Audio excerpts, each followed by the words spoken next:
Want to talk about what we came here to talk about?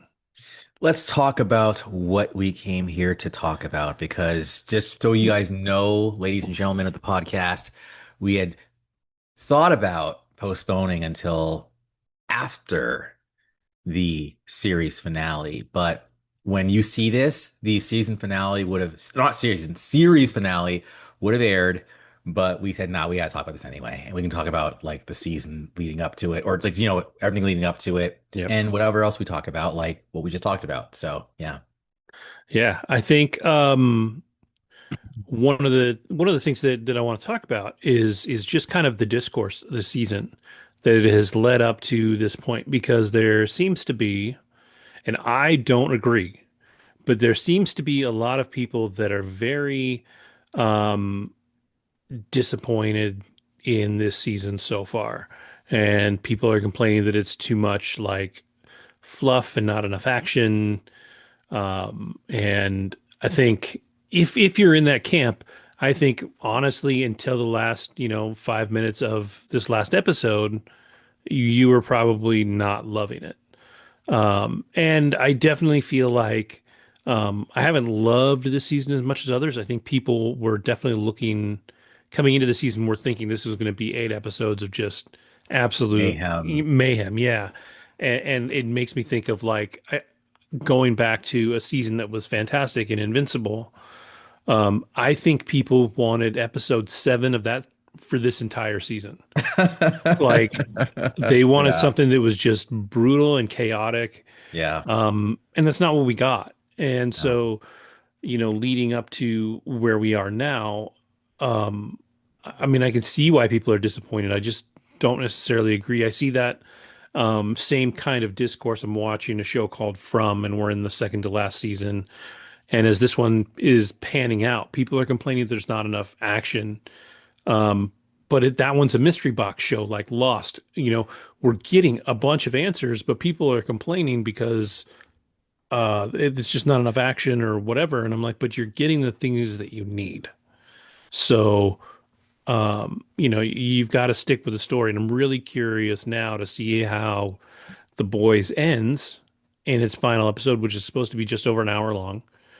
Um, because I think if it sticks to the landing, people will go back and say this season was really good. I don't think the complaints are there because it's been bad storytelling. I think it just hasn't been what people wanted. And I think if the last episode is what people want, then they'll end up forgiving the things that they didn't like in the finale or in the last season here. Yeah. Yeah, all through my feed, I've definitely seen a lot of hate.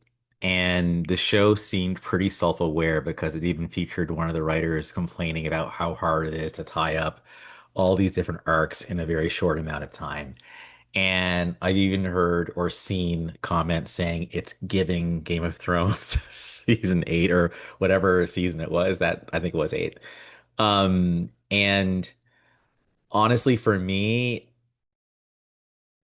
I've lowered my expectations. And I think because my expectations are lowered, I'm now easier to please. And because, yeah, I think for me personally, the show has lost something. And I don't know what it is, but it just seems like they're just trying to like figure out where to go. Now, I on purposely did not and have not and will not like look at the comics because I know the comics like Yeah. are done and I don't want to be spoiled. I do know that, there's a sort of logical conclusion as far as Billy and Homelander, but I still don't want to know anyway, besides what I suspect. And yeah, I just feel like I feel like the only moments of gravitas for me in this season have been the death of um gosh, the fast guy for his name right now. Yeah. A Yeah. Train. A Train. A Train's moment felt like gravitas, and I feel like that's why I decided to wanted to come on the show today. Man, Frenchie's death. Holy crap. Like I'm actually like legitimately kind of traumatized because the way he went out, it was so brave, just like A Train. But with Frenchie, it was even more brave because it's like you you died and you knew you were gonna die just to like stall for time and give them a chance to survive. There was no guarantee that like, he wouldn't keep looking, but he did what he did and he opened the thing knowing, I mean, that's why it reminded me of Spock, because Spock got irradiation too. Yeah. And then just like his last moments and the way it was framed with the light shining down on him and her cradling him and then his last words, oh my God, no, you saved me. Ah man, if I had been more in my feelings, there would have been some waterworks. I feel like Frenchie's character arc was served very well there because the guy was Hmm. always racked with guilt. He felt like a piece of ish. And, he found Kimiko and who was basically feral. Yeah. And Yeah. he transformed her into talking and actually, being a functional human again. And they saved each other. And I just felt like this feels earned. And I'm now more invested. And I feel like anybody can go. Like I felt like they, Yeah. they got rid of Yeah. one of the key characters, but now nobody's safe. Yeah. Well, and I think too, I think Frenchie was arguably the last pure character in the show, even though he had his problems in the past. When you look at the way that he cares about everybody else around him, it's never, he's never out for himself. Even, you know, I think the closest you come really to him being out for himself was him trying to get the V1 for Kimiko because he didn't want to let her go. He didn't want if they released the virus, he didn't want her to die, right? And I think I think he even let go of that. He was ready to accept that. And he he like I said, he was kind of the last pure character. I think Hughie maybe still has a little bit of that in him. Um, he I think he would give up his life for to be honest, for most of the other characters. I think he would sacrifice himself um for Starlight and and maybe honestly maybe even Butcher in the right situation, even though they're really at odds right now. I feel like he would give himself up to let Butcher keep fighting. Um, as long as he thought that Butcher was going to win, as long as Butcher was going to take down Homelander. Um, but I always said, and before the season started, I said if there was two characters that were going to be left alive, it was going to be Huey and Starlight.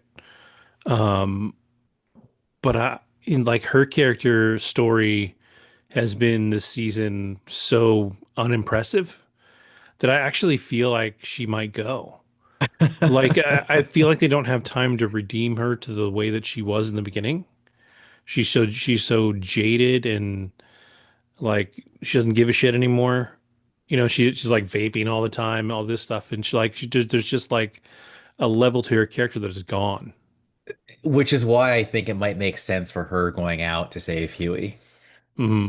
Yeah, I can 100% see that now. Um, I don't know. I always said that I expect most characters to die. I always did.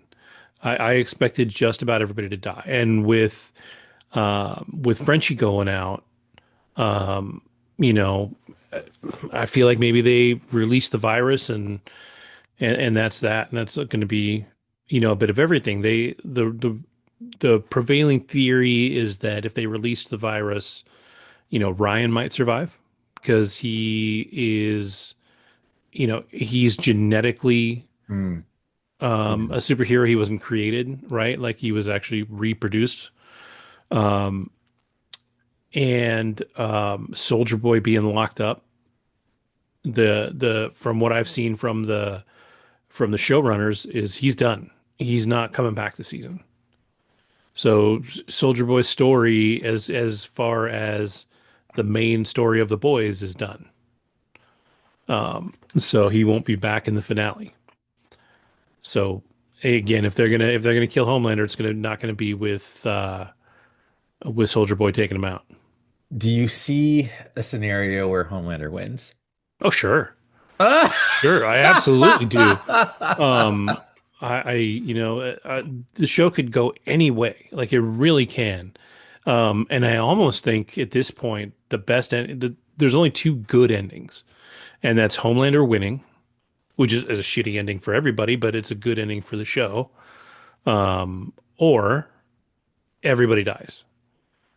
Like there's so few characters that are genuinely redeemable.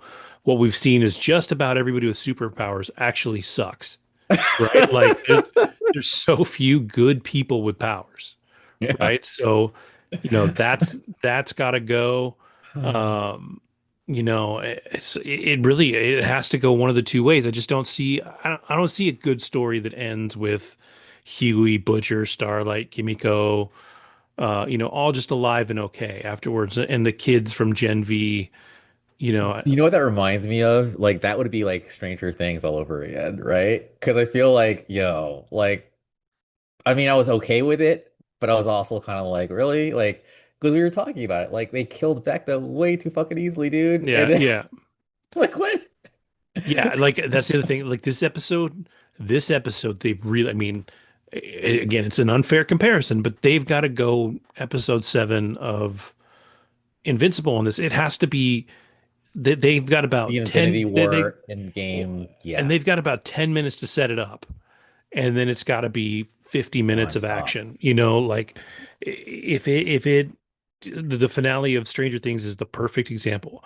If they go that route and it's just, oh, the good guys won in 10 minutes or 15 minutes, it doesn't work. Like it's got to be pure action for the whole time for this to be satisfying to everybody. And that's the thing too. It's not going to satisfy everybody, right?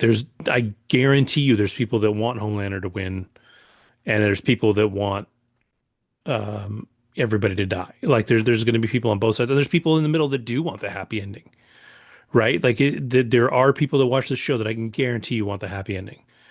They want to see Hughie and Starlight right off in the sunset, and Kimiko go be Kimiko somewhere else, and all this stuff. And I don't think there's no way to please everybody. And in a way, I kind of wish that in the previous season that maybe they'd at least set up that there like had to be an obvious ending.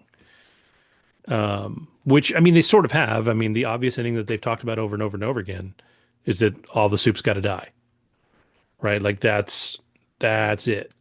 Um, so I don't know. The maybe really the best way out is for Huey to die releasing the virus, right? That then he kicks it too, so we don't have to, he doesn't have to be stuck behind. But the thing about the show too is that there won't be a happy ending, no matter what, because there's still going to be something left out there. If nothing else, Soldier Boy is still locked up, and so he could be released at any time after this, unless Homelander kills him somehow off screen, because it really sounds like he's just not even going to appear in this episode. So, I thought Homelander killed him, honestly, until I saw him in that thing, and I actually liked that. I would have liked that because it's like, I love you as you kill him. That just shows you just how deranged Homelander is. oh yeah, And honestly, the other part that sucked, man, was it's one thing to kill the non-believers like quickly with some sort of gas or something. Nah, dude, they were just gonna like destroy them by just brutality. like Yep. just that was not the way to die, dude. Like I'm so glad they got saved because sorry, that cat woman and the dog guy, whatever, like that was beyond savage. Like Yeah. even getting lasered is better than the way they were gonna kill him. And then to watch everybody die one by one. Sorry. Yeah, it was brutal, and it was like I I love that number one that those two were going to do it, but number two that Homelander he's off the reservation, man. He's like I am God. He's ready to be. He's ready to be the big bad. It kind of makes me think there's a Superman comic called Red Sun, I've and heard of it. the whole gist of the story is that in Superman landed in Cold War Russia instead of the U.S., and he becomes, effectively a bad guy. And the as the story goes on, Lex Luthor is actually Good guy. effectively a good guy trying to stop Superman. And it's like, yeah, you've got that, or there's another. They did a video game and they did a comic book series out of it too. But basically, the Joker kills Lois Lane and Superman goes nuts and basically becomes authoritarian, right? Never as brutal as Homelander, because Homelander is actually a psychopath. Like he's actually fucking crazy. Um, but yeah, it's this whole thing where if he continues to have control, it's going to be a mess. Yeah. And so, but it is like it does make me laugh. Like there are people complaining about the politics of the show. And Kripke's like, dude, I just tried to write the craziest thing I can come up with. It's not my fault. It actually happened afterwards. Like, he's like, what am I supposed to do? And people are That's like, it's so unoriginal. He's like, dude, I wrote it first. Like, he's like, what am yeah. I, he's like, sorry, but this is That the is story pretty I'm telling you. crazy. Yeah. That's pretty crazy. It's yeah. That's man. So yeah, overall, and it's the number one show on Amazon right now. So to me, Oh it's like yeah. for all the hate, like it's still getting the Yeah. viewership. So good on them. And but yeah, yeah, overall, I think it was a good show, and I hope that they can do wonders because an hour and 5 minutes or whatever is not a whole lot of time. Yeah, I do wish they had gone the full like 90-minute like movie Yeah, a thing. movie. Um, but I mean, we'll see. Like I said, they really have a few minutes to light it up, and then it's gonna burn. Like it's got to go, and it's got to go nonstop. Because if it is a bunch of storytelling and development, while I appreciate that, like I like good storytelling and I like story development, we're not at that point anymore. We've seen the development. We've gotten everybody to where they are as characters. So now we just need to see them go nuts. And we're gonna have to see one way or another. A lot of people have to die in this episode. Doesn't necessarily have to be our heroes, but I believe it should be for the most part. It would be nice if it was Homelander because he sucks real bad.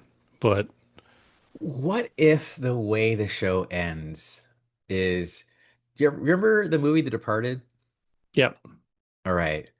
I loved the way right when you thought Matt Damon was good, Mark Wahlberg shows up with the bags on his shoes and pow, pow, pow, done. You know, I wonder if Ryan shows up at the end with the poison, just like, fuck you, dad. That's it. And like that would be to me satisfying. Um, but I mean, who knows? If I spoiled it, awesome. But everyone's like, "Where's Ryan? Where's Ryan?" I feel like exactly. Like I think yeah. it should be Ryan to take him out. Well, that This was is for one my of dad. This well, is and for that was Butcher. sort of one of the predictions I said before the season started. It could very well end with Ryan. Maybe that's the his first move, but at the end we see him start to turn Homelander just a little bit. Not Mm, enough that like we're like, oh, he's definitely the bad guy, but maybe enough that we know that this cycle is not necessarily over. ended. Yeah. It's just in a different phase of the cycle. So it'd be really interesting to see what they do with his character. Because I think it would be a mistake to leave him out altogether. Yeah. A complete Um, loose end. yeah. Um, and even if he doesn't do anything, again, if at the very end, say our heroes fight, a bunch of them die, but they stop Homelander, and Soldier Boy's in lockup, all this, it seems like everything's good. You just have Ryan do something right at the end again, that makes it look like he's turning Homelander, and then you're set. You've left that seed of, things just will never be perfect. And I think that that's a big deal for the ending of this particular show. I mean, shit. That I mean, they did it with Stranger Things, which was a completely imperfect ending, in my opinion. I didn't hate it, but like you said, I was fine with it because I knew what that show was. But you still have this kind of ambiguous ending. Is she still out there? Mm. An unfortunate question that was never answered is like, are they going to keep doing experiments anyways? Like the government obviously knows about all of this stuff. Like there's no reason to think that they're done just because our little heroes won this time. Like the government's probably just going to be like, well, fuck Hawkins. That has not worked for us. Let's go to Kansas instead. Something. Um, but yeah, I think you have to have a little bit of an open ending. Plus, they're doing a handful of spinoffs. That's So right. Bot Rising, I think, is the next Vought one. Rising, I think there's been talk, I think, about a Boys Mexico. So they're going to do a very similar show, but it takes place in Mexico, and I think it takes place post The Boys. Oh, well then, So shoot. I don't know anything about characters in it. I've only heard the title, and I could totally be wrong too. Like I may have seen some fan speculation that my brain accidentally read as truth. Um, but I know they don't want to be done after Vought Rising. They don't want to be the only thing they do. Okay. So there's other possibilities out there that are dependent on what happens in this finale. So we'll see. I know Vought Rising is technically a prequel. Yeah, which I'm cool with. Yeah, Help me out though for a second. I was gonna rewind or something. How do you know how Butcher got out of the shackles? Because I know that like right when uh Hughie was distracting the mind flayer, basically, yeah. like, and then he's like, I'm distracting you, and then all of a sudden, like, the tentacles shoot through his chest. I'm like, what the hell was Butcher doing the whole time? Was he just like biding his time, or maybe I don't know. I didn't put that together. I can let it go, but I just figured in case you saw like how he got I out. didn't see. I mean, I would imagine that once the dude was completely distracted, I would assume he used his tentacles to break them. Like those things Okay. are pretty powerful. So I would assume that's what happened, but I don't think they showed us. I don't think there's Yeah. anything that All shows right. how he got out of there. So definitely like loose end ish. But I mean, he could have killed dude while sitting down. That's how those things work. So he didn't necessarily have to be standing up. He was, right? Yeah. So like he obviously did get out of there. And then poor fucking Huey, man, still covered in somebody's goo all the time, All the all the time. time. Started with like the In the first invincible episode, guy. Yeah. yeah, Oh, right, his girl. his His girlfriend. girl. Like, like I think they even showed it. Like if you watch the episode and hit play just from the very beginning, and they're showing you, The previously past. on, they show Huey just get covered in shit like five different times, and yeah, the poor guy. And then there was also the great Sam Jackson cameo in there because Oh, I missed it. so the shark that the Deep was talking to, the Oh, hammerhead. that was Sam Jackson? Oh yeah, I oh yeah. loved it. And he's like, yo, He's you're like, "Go like, ahead, come in the water, buddy." And when that dude was drowning, and Deep's like, why don't you guys go get him?" just swim to the sideways, like lean on your side. Yo, because the whole time I was like, yes, like in my head, I'm like, dude, if you go in there, it's a wrap. We're waiting for him, dude. And I Yeah, love he how at first he tried to like the shark tried to lure him in, and then as soon as like he didn't go in, he's like, well, we know it it was was you. yeah, it's hilarious. I think I I gotta think watch that that again. the Deep's like fall has been like just entertaining because he's always sucked. And one of the I think in the comics, Deep is pretty badass, Oh, and he is not in this show. He's such a weenie, like always has been, and he just gets worse and worse and worse. And now the one thing that he had going for him is lost, right? Like he can't even go in the forever. water. Like he's gonna be miserable. And like, All yeah, because it of was the just pipeline. I'm sorry. I'm just like. Yo, he's just, but that's, yeah, he's the deep. I'm not advocating for this. I'm not being serious, but if he decides to just like, delete himself, like, I don't blame you, dude. I mean, like, I He mean, can't win. you're done. There's no world where Deep comes out on top. Like No. he And he sucks. deserves it. And he deserves it. Every bit of it. I mean, he killed his octopus lover. Like he's such a, yeah, he sucks. Yeah. Well, and the one thing I know too is that this show will not end the way that the comic book ended, Okay. because So you know the comic. I know the very ending of the comic, and one of the things that um, was a big deal is that Black Noir was a Homelander clone, Clone, right? and that clone fights Homelander in the end and kills him. That's what was what I think. Well, I Oh. think one of them kills the other one. I don't even know which one actually wins in the comic, but that's not going to happen here, right? Oh. Like because number one, we saw that the original Black Noir was not a clone, and then the second Black Noir was obviously not a clone. So it doesn't seem like that Homelander clone is out there. The closest we have is Ryan, or would have been Soldier Boy, but he's Make it sleeping it past off. So yeah, it'll be interesting. Like I said, as long as they go, 0 to 100 as fast as they can, and then never let off the gas, it'll be a good episode, and a solid finale. There is no way that they're going to please everybody. They're just not. And I think from what I've seen from Kripke is he understands that.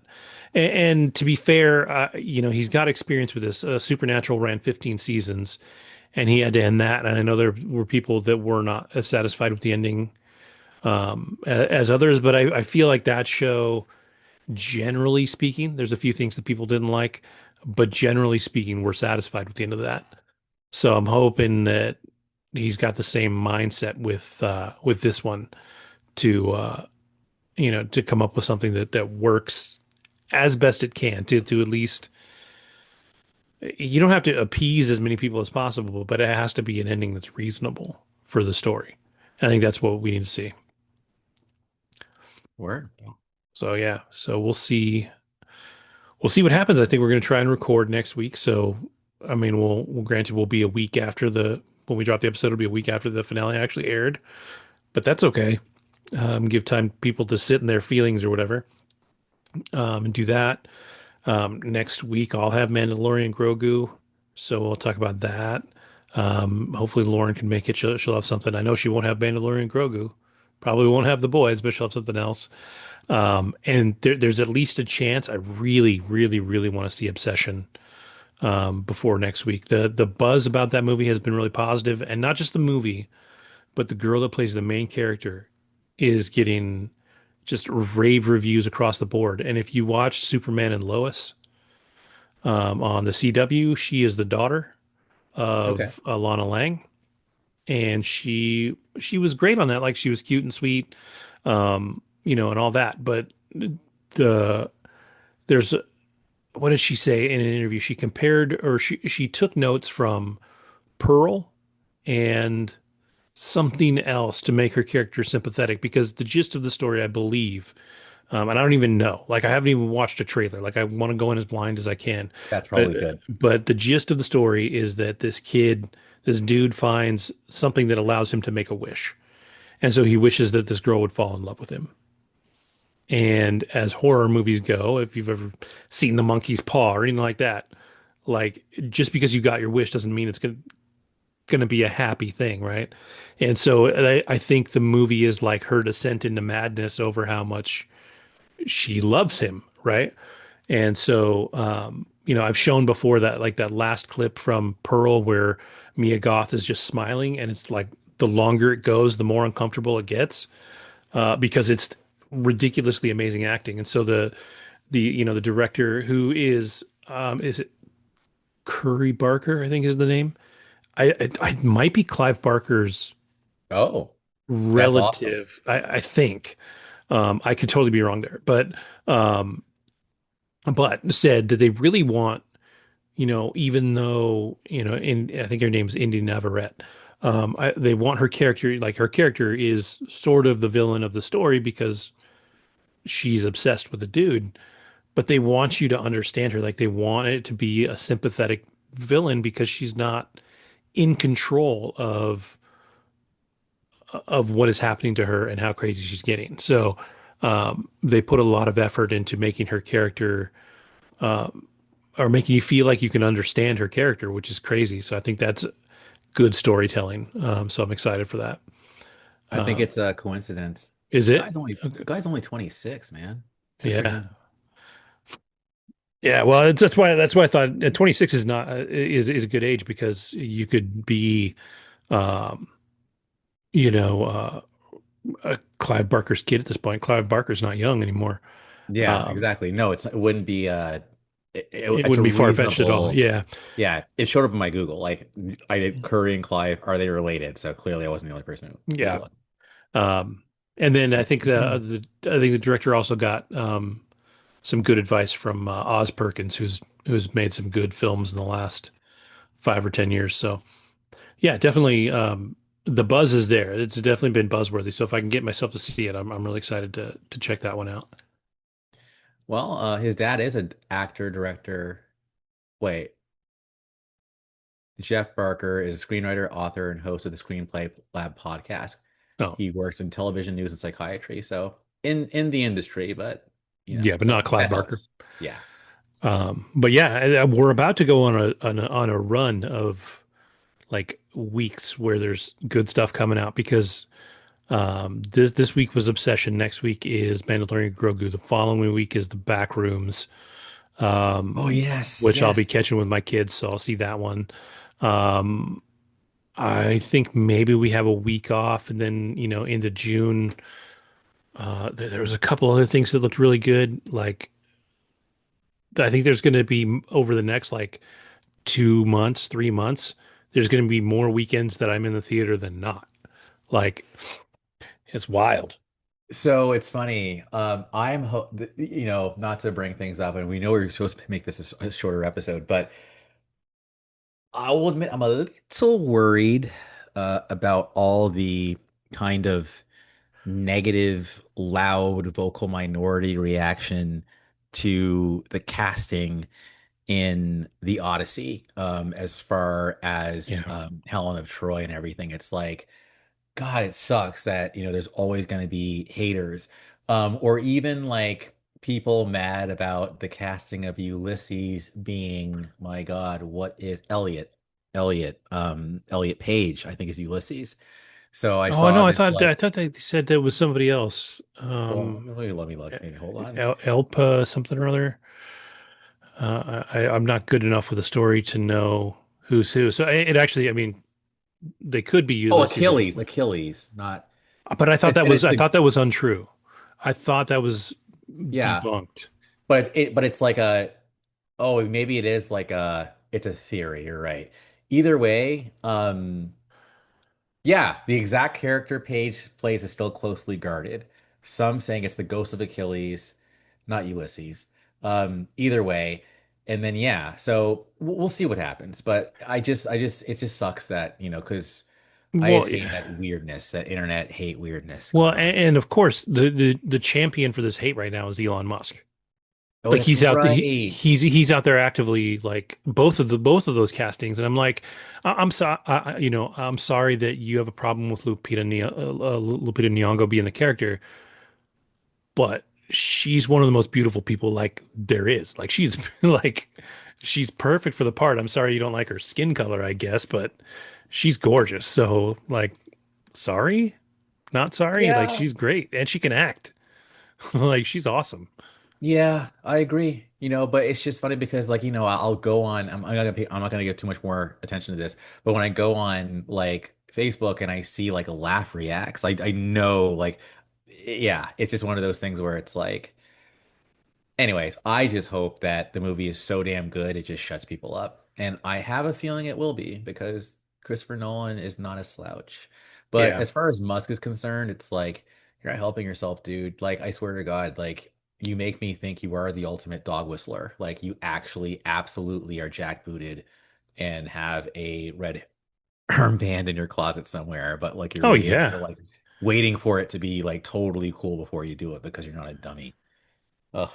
Yeah, yeah, he can just do whatever he wants because he's rich as shit. Like that's what it comes down to. He's just unfortunately is untouchable. He's in the right circles. He's got the right amount of money. That I mean, he's on pace to be the first trillionaire, and that's ridiculous. Like that's ridiculous. And if you have that, then You're Homelander. yeah. I mean, basically, right? You can To do bring it whatever the fuck back. you want. Yeah.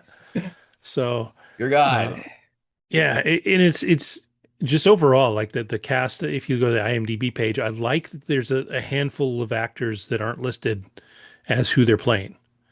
So you've got Elliot Page is one, Ryan Hurst is another one. He's great. James Remar, uh, I love that. he's not listed as the character name yet. So like Logan Marshall Green, who I recognize, but I couldn't tell you what he's been in. Oh, Himesh Patel, dude, this movie's about to be beyond sick. Oh, Look the at this. cast is John ridiculous. Leguizamo, it's stacked. Yeah, John Stacked. Leguizamo, Yeah.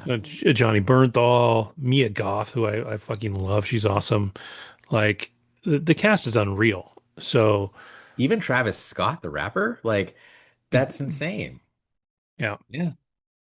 yeah. So I think that'll be good. I just think haters got to hate, so they're going to be out there complaining about stuff until I the box love office that hopefully proves them wrong. Zendaya and Tom are like in the same movie in the same damn month. Like you got like Spider-Man, Brand New Day, and like the Odyssey in the And same Dune month. 3, Yeah, like and yeah, because well, he's actually not supposed to be an Avengers, so they may not be in the same yeah. movie, in that month. But like This they're is kind their of year, killing it right now. man. They're the power couple, man.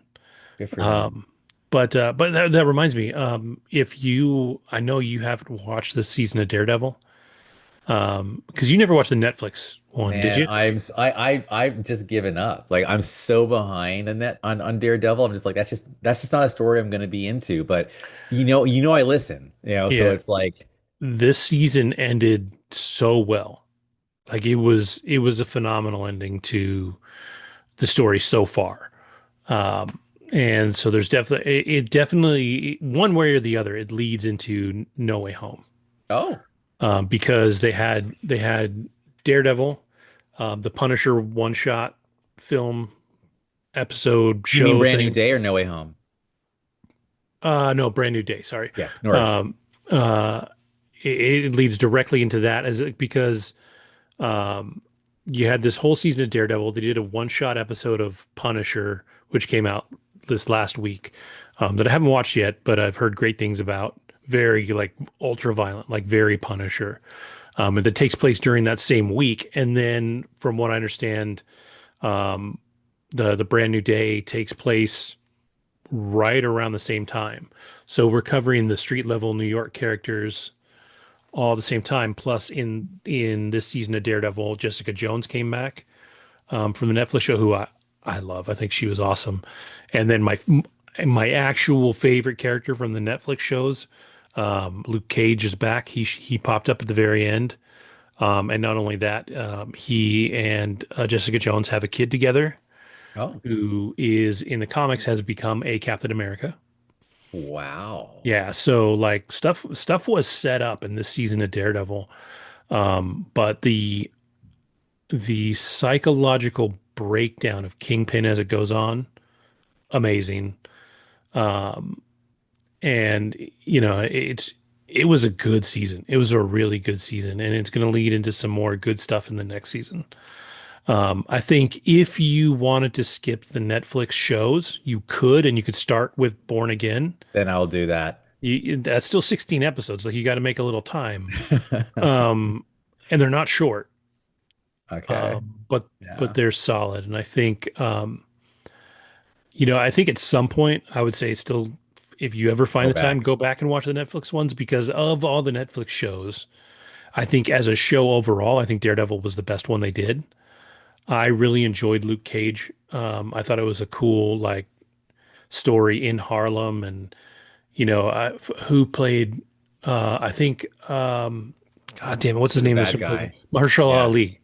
Oh, okay, yeah. Played the villain in that, and he definitely had himself set up as a villain the whole time because behind him he's got the big Biggie Smalls like poster in his office, and like it was just the whole story, and that one was pretty cool because it was definitely like street level. Like he is Luke Cage is very strong. He's bulletproof. Like he's Kind pretty of reminds you of, badass. is it Titan or in Invincible? Kind of the same kind of vibe. And that was actually he was Sort of, yeah. voiced by Mahershala Ali in the first season too. So Ah, but yeah, Luke Cage is. I number one, I really like the actor too. He was in a show called Evil that I really enjoyed. But um, I'm really stoked to see that show, or to see the next season of that because they're bringing in all the Defenders. Apparently, even um, the Dragon guy. Iron Or Fist, Iron Fist, yes. who was definitely the most maligned of the characters in the Netflix shows. And the other bit from that is that Jessica Henwick, who played kind of his sidekick, there's no rumors if she's coming back yet, but she was approached by the MCU to play a different character, and she already said no, thank you. She's like, if you bring me back, you bring me back as Colleen Wing, and she's like, I will sign whatever you want instantly to play that character. She doesn't want to come back as anybody else. Good for her. I And respect that. if you watch Iron Fist, she's by far the best part of that. Which, by the way, like reminds me, I think I'm actually kind of excited about Vision Quest. I know that's coming Yeah, out yeah. towards the end of the year. August, I think. Yeah, and I know from what I read, I think he has a son. Oh, And yes, they covered that in Agatha all along. oh, okay, cool. And then all which I didn't clearly watch either. And then also what's his name shows up. Spader. Spader. Yes, Yes. I am stoked for that because James Spader is fucking incredible. he is. Like his career, I feel like he disappeared for a little while after the 80s. Like he was kind of like that super dick character in the 80s, then he disappeared. He had a run where he was in some good movies, but he wasn't the star, so people didn't talk about him as much. And then where he kind of came back for me was Boston Legal, and right That's before that, great. the last season of The Practice. Um, and he was phenomenal in Boston Legal. Him and William Timothy. Shatner together. Yep. Oh Yeah. fuck, that was some of the best character work I've ever seen. The two of them, because you've got a character who's just supposed to be unlikable in James Spader's character, and a character that's a total buffoon, but a great lawyer in William Shatner. And the way that this kind of amoral asshole character loves Denny Crane like family, even though he's not, is just fantastic. And it was a great show.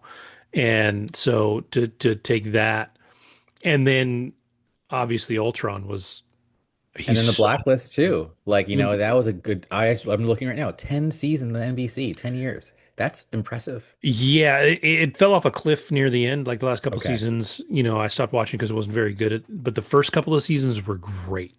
Because again, he plays that kind of amoral gray character so well because you like him and you respect him, but you don't trust him, right? Like, and yeah, the first couple of seasons of The Blacklist are really solid. I think any procedural crime show tends to get more and more ridiculous over time, no Hmm. matter what it is. Like my wife and I talk about the show The Rookie. We love The Rookie. It's a really fun cop show on ABC. First season is relatively grounded. It's definitely a lighter cop show, right? We're not talking fucking Southland, right? But it's a lighter cop show. But as it goes on, like things just get more and more and more ridiculous. Like now they're part of an FBI task force. Now the LAPD is in fucking Europe for a mission, and you're just like, okay, yeah, this isn't a thing that happens, but we love these characters, so we're okay with it. You just accept that it is, and you either accept that or you tell it to fuck off. But they always tend to get more and more ridiculous over time. Using Southland as the example, I think that one never did because that one was so gritty and so grounded that it was it felt like it was a real show about real cops. Like running live, and that show was incredible. If you ever saw that. Did Um, you ever get into the pit? no, I need to go back and start that. I watched some of the first episode, and then I got distracted, and I haven't gone back. So I need to get drawn into it and then watch it. Yeah, Um, we're watching that too. how far along are you? We're probably halfway through the first season. So we don't binge, like we just watch when we're having dinner or whatever, and then we'll just stop. But I think she got a little, she's like, do they ever leave the hospital? I'm like, no. So then I'm like, I had a feeling she'd like devs. Hmm. We started that, and let me tell you, like, that's good. And it's actually Oh, it's so better, good. right? It's better the second time around, I Is it think. really? Yeah, because I I should give it a mean, rewatch. That show is brilliant. and it was just so perfect too, because when it came out, it was right when COVID was happening. So for me, like I'm watching it as the world goes crazy, and I'm just like, this feels like Dev's Land. And I was working, I don't care. I was working for Yelp too, and like they're kind of a .com-y company.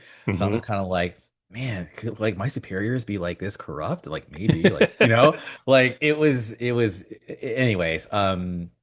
great show. Anyway, we're totally riffing now, but there's a lot to watch, man. That if you take away Yeah. anything from this show, we are eating good, people, Yeah. like as far as TV and film, especially this year.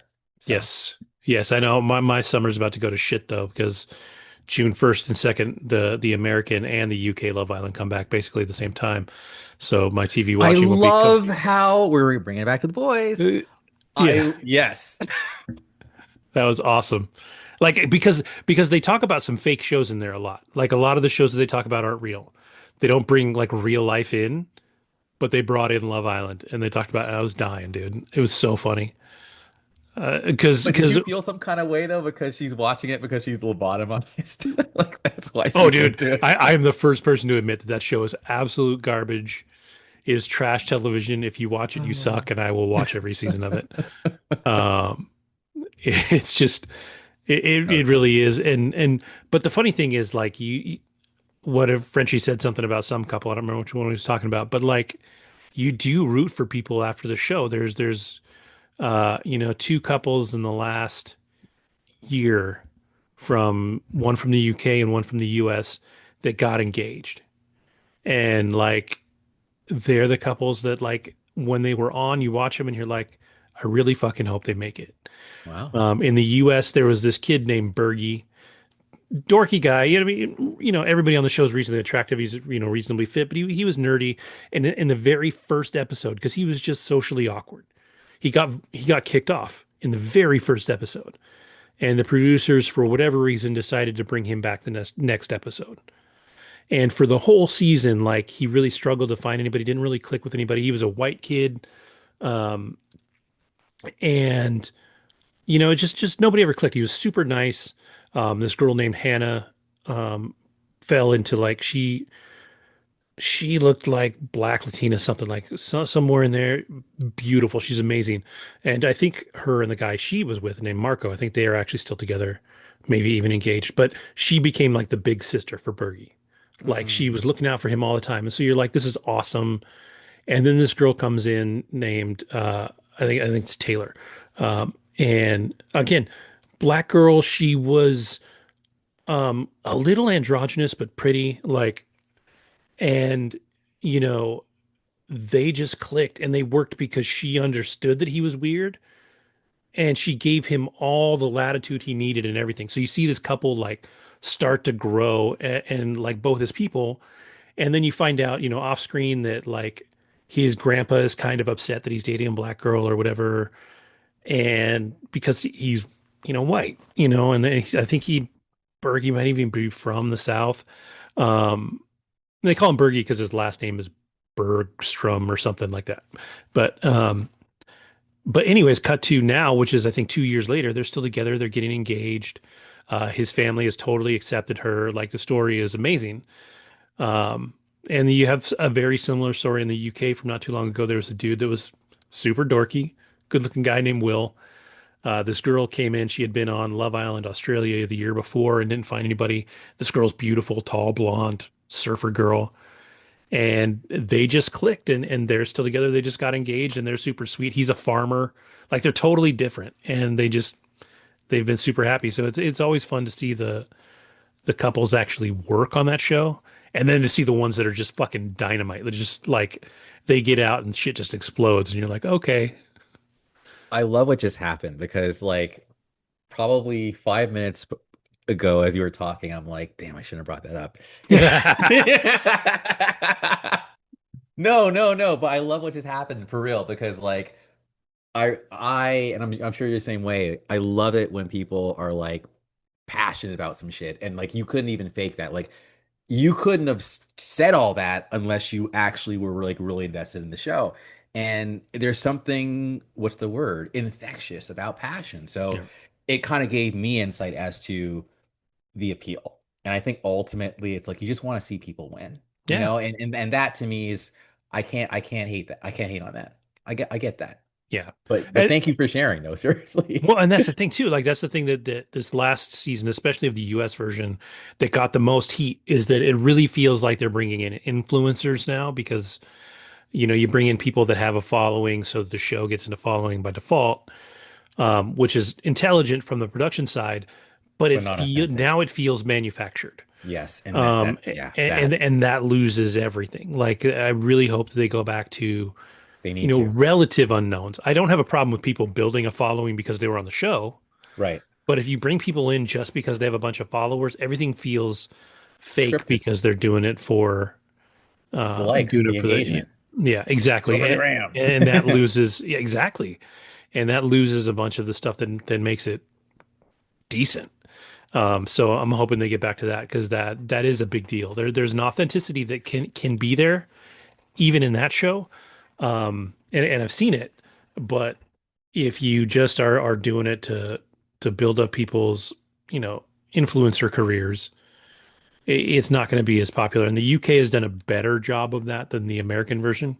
Like the American version, like last season, just leaned into it. You could just tell every single person like was on an Instagram like roll before they came in. So yeah, it's but again, garbage television. It has its moments, but definitely trash television. Like I feel like most dating shows are there just for stupid entertainment, and that's fine. Um, but I do love my Love Island, and so I'm gonna lose I Yes, don't you know do. 6 weeks of my life to that show. So and there's Hey, two of them, so it'll probably be even more. I'll have to 12 weeks. Hold bounce on. back and forth, and but I love it. God damn it. No pun Yeah, intended. but even without Love Island, we're eating good for the summer. I mean, all the way through July. Spider-Man is the end of July, right? So July 31st. yeah, so everything in between, there's a lot. So I'm excited. Word. So Well, cool. Yeah, you got anything else? not at this time, Your Honor. No more questions. No more questions. The rest of my Yes. case. So cool. Well, with that, then I will say that thank you to everybody for watching. Thank you for listening. Have a great week, and we'll see you next time.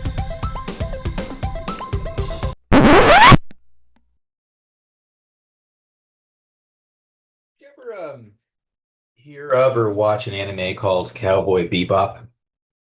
Heard of it, started it once, never went back to it, but always wanted to. Yeah, it's the music is insane, as in insanely good and haunting. And honestly, like I was thinking about it because like the show is lighthearted, but then it has like serious moments. Like I think episode 4 ends like it's serious, and then it goes back to more lighthearted with some tragic moments. But then when it's time to like end the show, I'm getting chills. Then it gets serious again. And I feel like what happened to Frenchie, it reminds me of like Bebop. Like there's characters that you just come to love, and then all of a sudden towards the end, like Spike Spiegel, who's the main character, like he has these like he's a bounty hunter.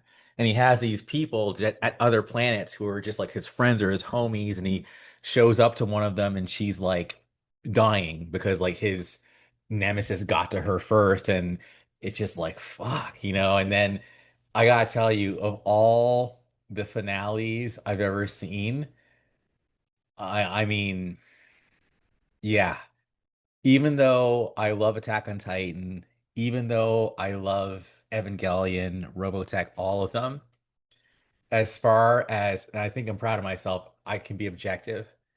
The best anime finale of all time, and I've never thought this until tonight. It's fucking Cowboy Bebop. I think the way it ends, it's perfect, and I cannot get the song that plays. Chills. I can't get the song that plays as it fades to black. Although it doesn't even really fade to black. It's like it just. I'm not gonna spoil it, but the way the show just ends and the credits go and the music's going, dude. The last time I saw it probably was like, I don't well, I mean, the first time all I'm saying is when it really just burned, etched a canyon in my heart. It's probably 2009, and it's now 2026, and I'm still with the songs playing in my head, and it's just like, fuck. And the last words uttered, it was just perfect. So anyway, I say all that to say, Frenchie's death. Yo, dude, it hit me way harder than I thought it was going to. I mean, I didn't think he was gonna die, but when he just fuck, dude. All right, I'm gonna save it for the podcast. How are you doing, man? Not bad, not bad. I was gonna say, with with Cowboy Bebop, how many seasons were there? Just one.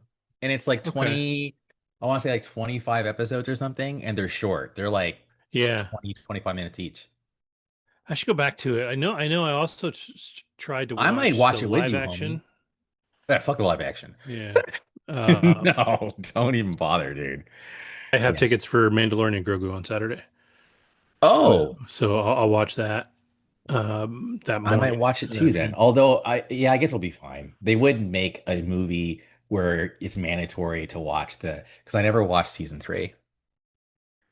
I mean I'm sure it matters, but you could probably read a recap Okay, I'll read a and recap be then. okay. Yeah. Um, because I honestly I have to. I don't remember what happened. All Um, right. It's so long ago. yeah, I definitely watched it, but I don't know. I don't remember what happened. I went on a horror movie marathon over the last like uh couple of weeks, and I don't remember what I watched. Let's see. Well, I know this is out. Obsession apparently is getting a lot of buzz in my Dude, feed. I want to see that so bad. I may try and find a way to see it by myself this weekend. Okay. Like, I want to see it so bad. I don't even know what it is. I mean, I literally just saw it today, and it's like I think it was like 95 on Rotten Tomatoes, and then it compared it to The Bone Temple at 92, and I'm like, see, like The Bone Temple was not a bad. It was actually a good film, but it I really bombed. liked it. I really Bullshit. liked it. I didn't realize it bombed. So yeah, okay. So yeah, I watched that. I watched both of the Don't Breathe movies, which have been on my list for a long time. I watched Good Boy. Um, Yeah. I watched Send Help. I thought there's something else too. Maybe it was just the bone. Oh, and Jennifer's Body, which I hadn't watched before. Bone Lake. I've heard of Jennifer's Body. That's like a sort of like horror classic. It starred Megan Fox in 2009, I think. Okay. It's Yeah. her and Amanda Seyfried, and it's like it sort of became like a cult horror comedy because I don't think it did all that well when it came out. Okay. But and just now they're talking about doing a sequel, Well, good for them. which is it was written by Diablo Cody. I don't know who that is. She did Coyote Ugly Oh, and okay. something else. There was another one that she did that was a big deal, but um, Jennifer's Body it was kind of fun because it's like it takes place in high school. Megan Fox is like the cool girl, but she's good friends with Amanda Seyfried, who's the kind of the dorky girl, and basically Megan Fox's character gets possessed, and she's like evil, but she's still best friends with Amanda Seyfried, and it kind of goes. It's just crazy, but it's fun horror, and it's like more of the gory horror than it is necessarily scary horror. Hmm.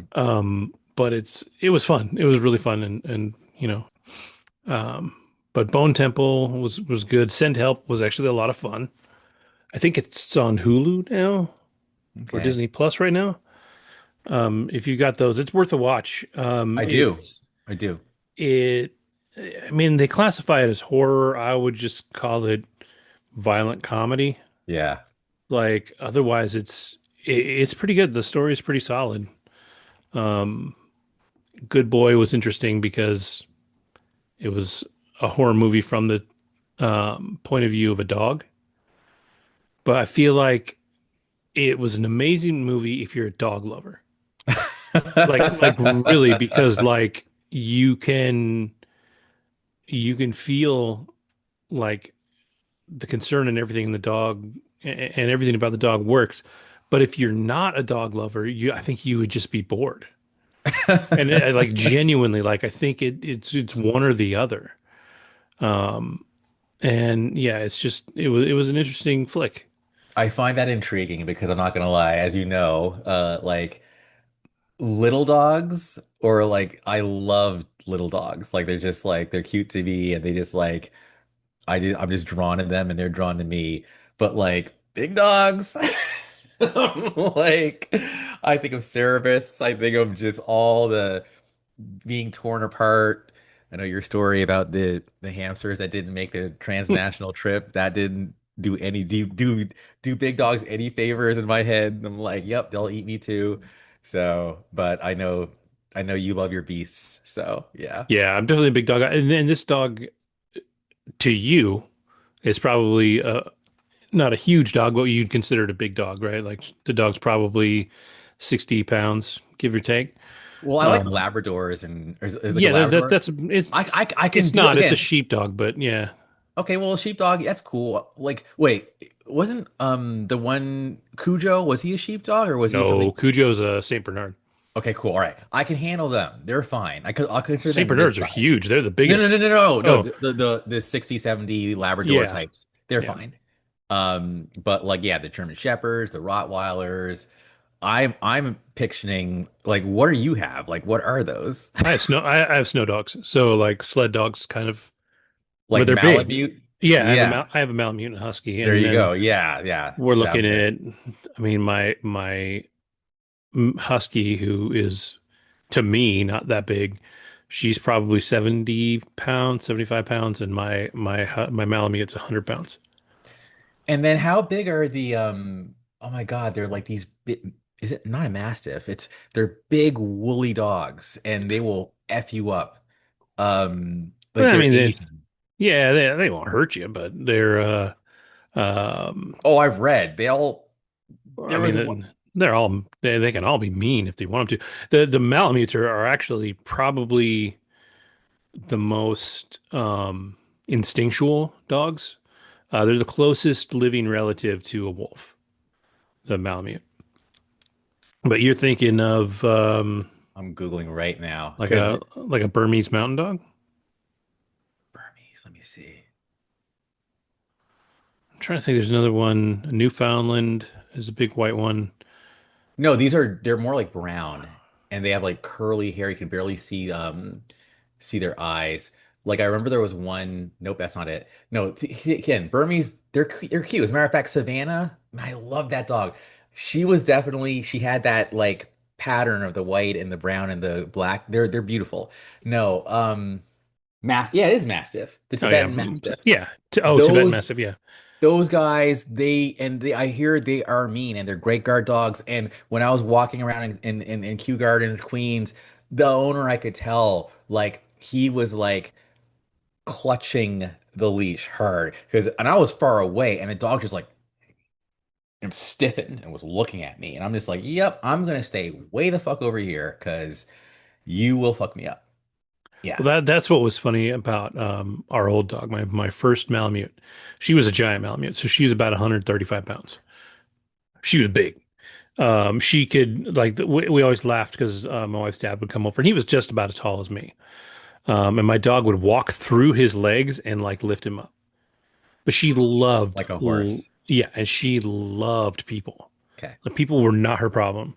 But Oh, the dogs. my wife, after my son was born, she would, and then she was pregnant with my second son, and she would go for walks with the stroller, being pregnant with my kid and my dog. And this dog was an idiot on walks because she wanted to pull. She was full like snow dog like mentality, and she would choke herself to pull. Like so, Mm. she'd be gagging. She'd be like because she just you couldn't go as fast as she wanted to go, and she just didn't care if she died doing it. And so like people would like cross the street Yeah. to get away from, and like the people that were crossing the street were not even in her like imagination. Like they didn't even matter. She just wanted to walk. That's all she wanted. Yeah, I know, And and I was one of them. I mean, like if I was there, because I'm like, there's no way she's holding that dog if he's coming for me. So I'm just gonna like, I'm gonna control my controllables. Go way the fuck over there. I might even turn around and just walk the long way. Like, I just, and that's the thing. It's like it sucks because like when you have like a phobia, like Mhm. there's nothing you can do about it, and they Nope. can smell it, and it's a wrap. So why put yourself in that position? So it just sucks. Anyway, but all of that from you just saying, if you're a dog lover, will you like this movie? So I want to see the movie anyway because I'm like half and half. It's like I love little dogs; they're awesome, but big dogs. I guess like I love you guys too, but I feel like anytime you want to turn on me, it's a wrap, and I just can't like, yeah.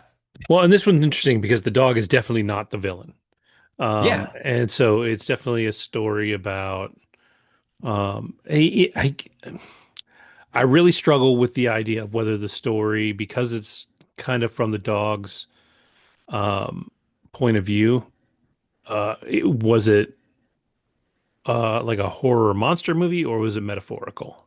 Mm. Like it's definitely interesting. Unreliable narrator kind of Sort thing. of, yeah, Yeah. yeah. Um and it's interesting, like I said, the dog actually does a great job. Like whoever directed the dog did an awesome job because the dog looks, concerned, is catching things, is reacting to things that you can't really necessarily see a lot of the time. And I think that's really impressive. But the voiceover, the ADR work, because they don't show the people much at all. Like and when they show the owner, they usually show from like the shoulders down. Now there's dialogue for all the people, but the ADR work that they did, the voiceover work that they did, is kind of crappy. Like the acting isn't that great. Mm. And I think it's only an hour and like 10 minutes, an hour, 15 minutes long. It was a festival movie that happened to do pretty well at the festivals. Um, but otherwise, it was it definitely could have been better if somebody had been trying to make it on a budget or whatever. But the dog was perfect. The dog did a great job. Some. And I forget where it was, but it's definitely streaming somewhere. Everything I watched was streaming somewhere. Uh, Well, after the show, either I'll watch this show and watch it, or you can hit me on on the socials and give me the name so I can check it out. yeah, but it was entertaining.